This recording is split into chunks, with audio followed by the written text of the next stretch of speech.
ધોરાજીની તો રાજકોટ જિલ્લાના ધોરાજી જૂનાગઢ રોડ પર ખાનગી ટ્રાવેલ્સ બસ પાણી ભરેલા ખાડામાં ફસાઈ ગઈ। પેસેન્જરોના જીવ તાળવે ચોંટી ગયા અને માંડ ટ્રાવેલ્સ બસમાં નીકળ્યા। રાજકોટથી કેશોદ તરફ જતી ખાનગી ટ્રાવેલ્સ બસમાં 30 થી પણ વધુ આ ટ્રાવેલ્સ બસમાં બેઠા હોય। ધોરાજીના જૂનાગઢ રોડ ફક્ત નામનું ડાયવર્ઝન કરવામાં આવ્યું છે। ત્યાં ધોરાજીથી જૂનાગઢ તરફ અને જૂનું ટોલ નાકા સામે ડાયવર્ઝનના પાણી ભરેલા ખાડામાં ટ્રાવેલ્સ ખૂંચી ગઈ। આ ખાનગી ટ્રાવેલ્સ બસમાં બેઠેલા પેસેન્જરો અને ડ્રાઈવર અને ક્લીનરનો આબાદ બચાવ થયો હતો।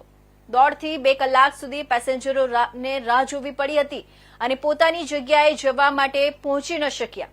2 કલાકની ભારે જહેમત બાદ ખાનગી ટ્રાવેલ્સ બસને બહાર કાઢવામાં આવી હતી। સામાન્ય વરસાદ પડતાની સાથે આવી કફોડી હાલત ધોરાજીમાં જોવા મળી રહી છે। તો ચોમાસુ સત્ર તો બાકી છે, તો લોકોનું શું થશે એ તો ભગવાનને જ ખબર।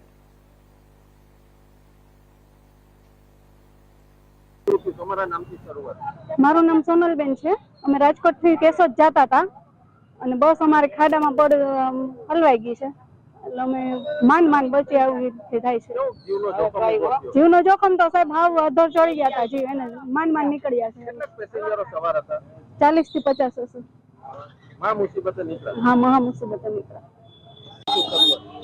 સાવડા જતા ભાઈ બોલું, રાજકોટ થી મારે કેશોદ જવું હતું। આ વિકાસના નામે જતીન છે, હાવ ખાડામાં બસ હોઈ ગઈ હતી। બધા પેસેન્જર મરતા બધા 35 ખાલી પેસેન્જર છે ને માન બધા ત્રાહ થઈને ઉતરાતા અને 2 જીસીબી થી કાઢે છે।